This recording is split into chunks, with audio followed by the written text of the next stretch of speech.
ಪಾಪು ಯಾಕೆ ಈ ಥರ ಅಳ್ತಾ ಇದ್ದಾನೆ ಅಂತ ತಿಳ್ಕೊಬೇಕಂದ್ರೆ ನನ್ನ ಚಾನಲ್ನ ಸಬ್ಸ್ಕ್ರೈಬ್ ಮಾಡಿ ವಿಡಿಯೋ ಸ್ಟಾರ್ಟ್ ಮಾಡೋಣ ಬನ್ನಿ.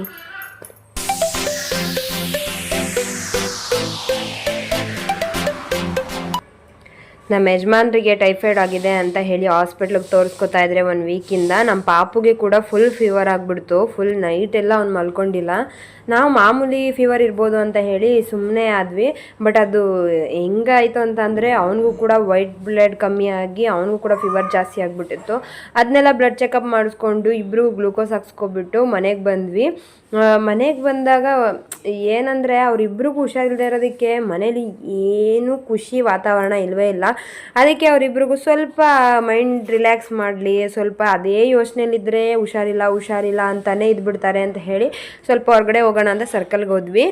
ಸರ್ಕಲಲ್ಲಿ ರೋಡ್ ಕಾಂಟ್ರಾಕ್ಟ್ ಕೊಟ್ಟಿರೋದ್ರಿಂದ ರೋಡ್ ರೆಡಿ ಆಗ್ತಾ ಇದೆ, ಹೈವೇ.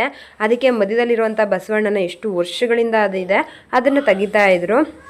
ಇವಾಗ ಮತ್ತೆ ಅದು ಹಳೆ ಸರ್ಕಲ್ ಥರ ಕಾಣಿಸೋದಿಲ್ಲ, ಸ್ವಲ್ಪ ನಮಗೆ ಆ ನೆನಪುಗಳೆಲ್ಲ ಮರೆಮಾಚಿದಂಗೆ ಆಗುತ್ತೆ ಇವಾಗ. ಬಟ್ ನೋಡಬೇಕು ರೋಡೆಲ್ಲ ಹೈವೇ ರೆಡಿ ಆದಮೇಲೆ ಯಾವ ಥರ ಬರುತ್ತೆ ಅಂತ. ನಾನಿಲ್ಲಿ ಅವ್ರಿಗೆ ಯಾವಾಗಲೂ ಅದೇ ಮುದ್ದೆ, ಬರೀ ರಾಗಿ ಗಂಜಿ, ಬರೀ ಈ ಥರದ್ದೇ ಏನೇನೋ ಕೊಡ್ತಾಯಿದ್ದೆ.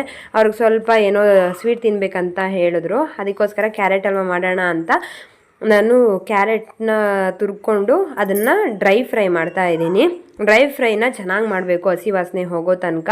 ನಾನು ಆ ಕೆಲಸ ಮಾಡ್ತಾಯಿದ್ರೆ ಪಾಪು ನನ್ನನ್ನು ಮಾಡೋದಕ್ಕೆ ಬಿಡೋದಿಲ್ಲ. ಯಾಕಂದರೆ ಫಸ್ಟೇ ಫೀವರ್ ಇರೋದ್ರಿಂದ ಅಂತೂ ಅವನು ಯಾವಾಗಲೂ ನನ್ನ ಹತ್ರನೇ ಇದ್ಬಿಡ್ತಾನೆ ಅಂತ ಹೇಳಿ ಆಮೇಲೆ ಅವ್ರನ್ನ ಕರೆದು ನೋಡಿ ಒಂದು ಸ್ವಲ್ಪ ನೋಡ್ಕೋತಾ ಇರಿ, ಅಷ್ಟರಲ್ಲಿ ನಾನು ಮಾಡಿಬಿಡ್ತೀನಿ ಅಂತ ಹೇಳಿ ಅವ್ರನ್ನ ಕರೆದುಬಿಟ್ಟು ಪಾಪು ಕೊಟ್ಟೆ. ಅವರಿಬ್ಬರು ಅಷ್ಟೇ ತುಂಬ ಚೆನ್ನಾಗಿ ಸಿಂಪಲ್ಲಾಗಿ ಆರಾಮಾಗಿ ಆಟಾಡ್ಕೋತಾ ಇದ್ರು ಮನೆಯೊಳಗಡೆನೆ. ಅವರು ಆಟ ಆಡೋದು ಮುಗಿಸೋದ್ರೊಳಗಡೆ ನಾನು ಸ್ವಲ್ಪ ಕ್ಯಾರೆಟ್ ಎಲ್ಲ ಚೆನ್ನಾಗಿ ಡೀಪ್ ಫ್ರೈ ಮಾಡಿಕೊಂಡೆ. ಎಲ್ಲರೂ ಹೇಗೆ ಹಲ್ವಾ ಮಾಡ್ತಾರೋ ಹಾಗೇ ನನ್ನ ಚಾನಲಲ್ಲಿ ರೆಸಿಪೀಸ್ ಆಗ್ಬೋದು, ಡೈರಿ ಲಾಗ್ಸ್ ಆಗ್ಬೋದು, ಮಿನಿ ಲಾಗ್ಸಲ್ಲಿ ಹೊರಗಡೆ ಹೋದಾಗ ಅಲ್ಲಿ ಇದೆಲ್ಲ ಸ್ಪೆಷಲ್ಸ್ ಇರ್ಬೋದು, ನಮ್ಮ ರಾಮನಾಥ್ಪುರದ ಸ್ಪೆಷಲ್ಸ್ ಎಲ್ಲ ಥರದ ಲಾಗ್ಸ್ಗಳಿದೆ. ಒಂದು ಸರಿ ವಿಸಿಟ್ ಮಾಡಿ ಏನಾದರೂ ನಿಮ್ಗೆ ಇನ್ಫಾರ್ಮೇಷನ್ ಸಿಗ್ಬೋದು ಅಂತ ನಾನು ಅನ್ಕೋತೀನಿ. ಓಕೆ, ಅಲ್ಲಿಂದ ಡ್ರೈ ಫ್ರೈ ಮುಗೀತು. ಪಾಪು ಬಾಲ್ ಕೊಡ್ತಾ ಇಲ್ಲ ಅಂತ ಹೇಳಿ ಅವ್ರ ಜೊತೆ ಮುನಿಸ್ಕೊಳ್ಳೋದು, ಆಟ ಆಡೋದು ಈ ಥರ ಮಾಡ್ತಾ ಇದ್ದ. ನನಗಂತೂ ಅದು ಫಸ್ಟ್ ಟೈಮ್ ನೋಡ್ತಾ ಇರೋದಂತ ಅನ್ನಿಸ್ತಾ ಇತ್ತು. ಯಾಕೆಂದರೆ ಅವನು ಇತ್ತೀಚೆಗೆ ಮುನಿಸ್ಕೊಳ್ಳೋದನ್ನು ಕಲಿತಾ ಇದ್ದಾನೆ. ಬಟ್ ಅಲ್ಲೇ ಒಂದು 10 ಸೆಕೆಂಡ್ಸಲ್ಲಿ ಮುನಿಸ್ಕೊಬಿಟ್ಟು ಅಲ್ಲೇ ನಕ್ಬಿಡ್ತಾನೆ. ಅವನ ನಗಿಸೋದು, ಆಟಾಡಿಸೋದು ಸ್ವಲ್ಪ ಏನು ಕಷ್ಟನೂ ಆಗಿದೆ, ಒಂಥರ ಮುದ್ದಾಗೂ ಇದೆ ಅಂತ ಹೇಳ್ಬೋದು. ತುಂಬ ಚೆನ್ನಾಗಿ ಇಬ್ಬರು ಆಟಾಡ್ತಾಯಿದ್ರು. ಆಮೇಲೆ ಆಟಾಡಿ ಇವ್ರಿಗೆ ಟಯರ್ಡ್ ಆಗೋಯ್ತು. ಅದು ಸ್ವಲ್ಪ ಏನಂದರೆ ಟೈಫಾಯ್ಡ್ ಒಳಗಡೆನೇ ಇರುತ್ತೆ ನೋಡಿ ಜ್ವರ, ಅದಕ್ಕೆ ಅಷ್ಟೊಂದು ಯಾವಾಗಲೂ ಆಟಾಡೋಕ್ಕಾಗಲ್ಲ ಅಂತ ಹೇಳಿ ಒಂದು 5 ನಿಮಿಷ ಆಟಾಡ್ಬಿಟ್ಟು ಪಾಪು ಜೊತೆ ಮ್ಯೂಸಿಕ್ ಹಾಕ್ಬಿಟ್ಟು ಅವ್ನಿಗೊಂದು ಸ್ವಲ್ಪ ಆಟ ಆಡಿಸ್ಕೊಳ್ಳೋ ರೀತಿ ಮಾಡಿಕೊಂಡ್ರು. ನಾನು ಇವಾಗ ಹಾಲು ಇರಲಿಲ್ಲ ಮನೆಯಲ್ಲಿ. ಹಾಲು ಬೇಡ, ಇವತ್ತು ಹಾಲು ಪೌಡ್ರಲ್ಲಿ ಇದು ಮಾಡಿದ್ರಾಯ್ತು ಅಂತ ಹೇಳಿ ನಾನು ಹಾಲು ಪೌಡ್ರಲ್ಲಿ ಮಾಡ್ತಾಯಿದ್ದೀನಿ. ಫಸ್ಟು ಹಾಲು ಪೌಡ್ರನ್ನ ಹಾಕ್ಕೊಂಡು ನೀರಲ್ಲಿ ಚೆನ್ನಾಗಿ ಬ್ಯಾಟರ್ ರೆಡಿ ಮಾಡ್ಕೊತಾ ಇದ್ದೀನಿ. ಡೈರೆಕ್ಟಾಗಿ ಹಾಕಿದ್ರೆ ಚೆನ್ನಾಗಿ ಬರೋದಿಲ್ಲ ಅಲ್ವಾ, ಹಾಗಾಗಿ ನಾನು ಚೆನ್ನಾಗಿ ಮಾಡ್ಕೊತಾ ಇದ್ದೀನಿ. ಅಷ್ಟರಲ್ಲೇ ಪಕ್ಕದಲ್ಲೇ ಅಡುಗೆ ಕೂಡ ರೆಡಿ ಮಾಡ್ಕೊತಾ ಇದ್ದೀನಿ. ನಿಮಗೆ ಗೊತ್ತು ಬೇಳೆ ಸಾಂಬಾರು, ನನಗೆ ಅಲ್ಲೆಲ್ಲ ವೀಡಿಯೋದಲ್ಲಿ ಹೇಳಿರ್ತೀನಿ, ಫುಲ್ಲು ಡೀಟೇಲಾಗಿ ಹೇಳಿದ್ದೀನಿ ಬೇಳೆ ಸಾಂಬಾರನ್ನೇ ಹೇಗೆ ಮಾಡೋದು ಸಿಂಪಲ್ಲಾಗಿ ಅಂತ. ಒಂದು ಸರಿ ವಿಸಿಟ್ ಮಾಡಿ ಆ ವಿಡಿಯೋನ ನೋಡಿ, ಇಷ್ಟ ಆದರೆ ಸಬ್ಸ್ಕ್ರೈಬ್ ಮಾಡಿ, ಲೈಕ್ ಮಾಡಿ. ಏನೇ ನಿಮ್ಮದು ಸಜೆಷನ್ಸ್ ಇದ್ದರೂ ಕೂಡ ನನಗೆ ನೀವು ಕಮೆಂಟ್ ಮೂಲಕ ತಿಳಿಸ್ಬೋದು.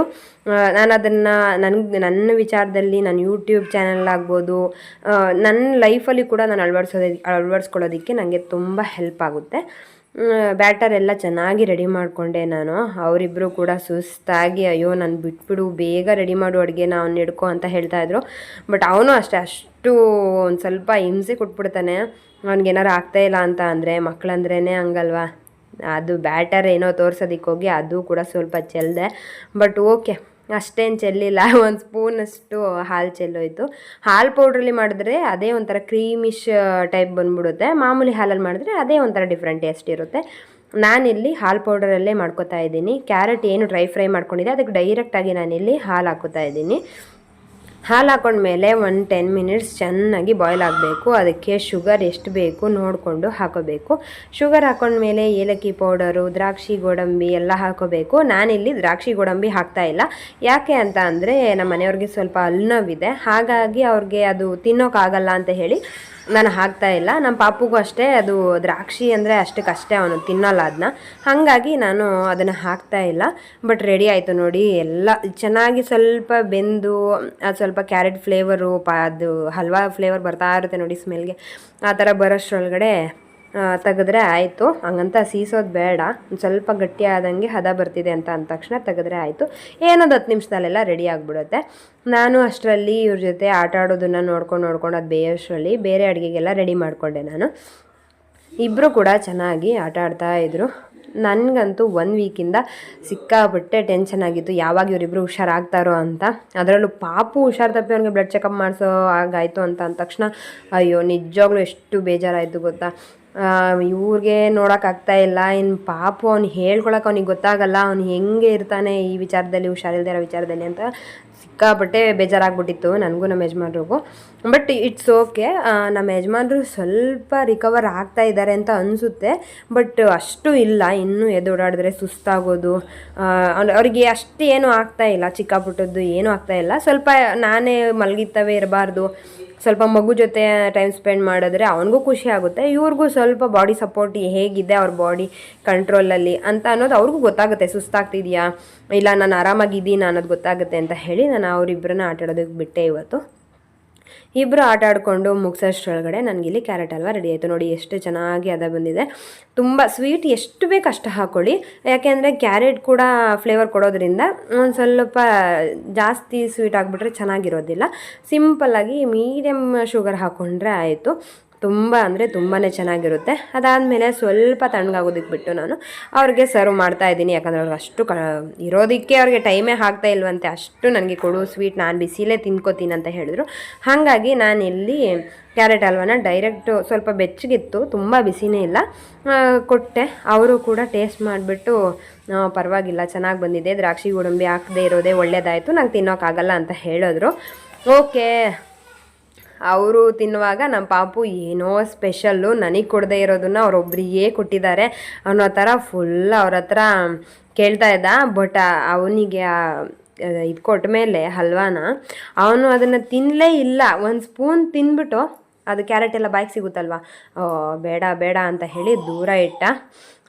ಯಪ್ಪ, ಅವನಿಗೆ ತಿನ್ಸೋದಿದೆಯಲ್ಲ ಭಾರಿ ದೊಡ್ಡ ಕಷ್ಟ ಈ ಥರದ್ನೆಲ್ಲನೂ. ನಮಗಂತೂ ದಿನಗಳಂತೂ ಹೇಗೆ ಕಳೆದೋಗ್ತಾ ಇದೆ ಇವ್ರಿಗೆ ಹುಷಾರಿಲ್ಲದೆ ಅನ್ನೋದೇ ಗೊತ್ತಾಗ್ತಾ ಇಲ್ಲ.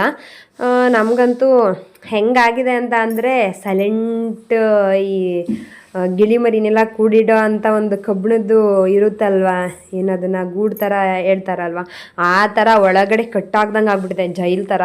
ಬಟ್ ಅವ್ರು ಯಾವಾಗ ಹುಷಾರಾಗ್ತಾರೆ ಆವಾಗಲೇ ನಮಗೆ ರಿಲೀಸ್ ಅಂತ ಅನಿಸೋದು.